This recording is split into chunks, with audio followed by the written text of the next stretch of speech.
J-Palin IPA. Translating research into action.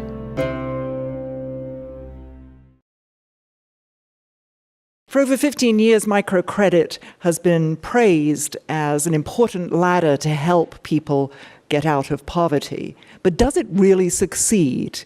We're very fortunate today to have some of the leading researchers in this area who can start to answer that question. For a researcher working on microcredit, this is kind of a defining moment. I was thinking back to somewhere in the early 2000s, wandering around rural India, trying to persuade microcredit organizations that we should do some research on it. And their view was, everybody loves us. Why would we want research? The head of one of these organizations told us, he said, we sell microcredit, other people sell apples. There's no reason why we want any more research than they do. We're doing fine, thank you very much.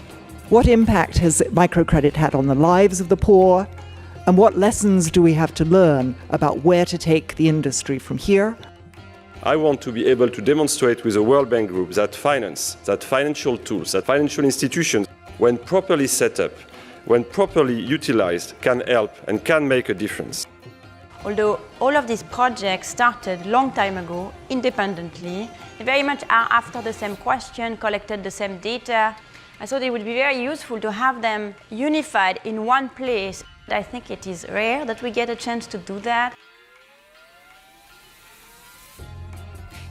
Why isn't it that when you offer them microcredit, they just come and beat down on the doors? In fact, that's what the organization we worked with expected when they opened for business. In fact, they and we were both surprised by how few people wanted it. We see the businesses get bigger in the sense that revenues go up, but so do expenditures. No increase in income or consumption for the population as a whole. These people who have decided they want to actually borrow, at least in the short run, this doesn't translate into higher income and to a visible improvement in standards of living, at least over this kind of period. The credit is actually serving a role as an insurance product. The fact that we see some effect of the borrowing on livestock holdings does suggest that it may very well be serving that function in terms of building security. Perhaps what people really value more than anything else is to have stable lives. And maybe that's what we should be looking for with microcredit. Is microcredit the new usury? No, it's not. On the other hand, I think there's no evidence that this is the express way out of poverty. What is the real story?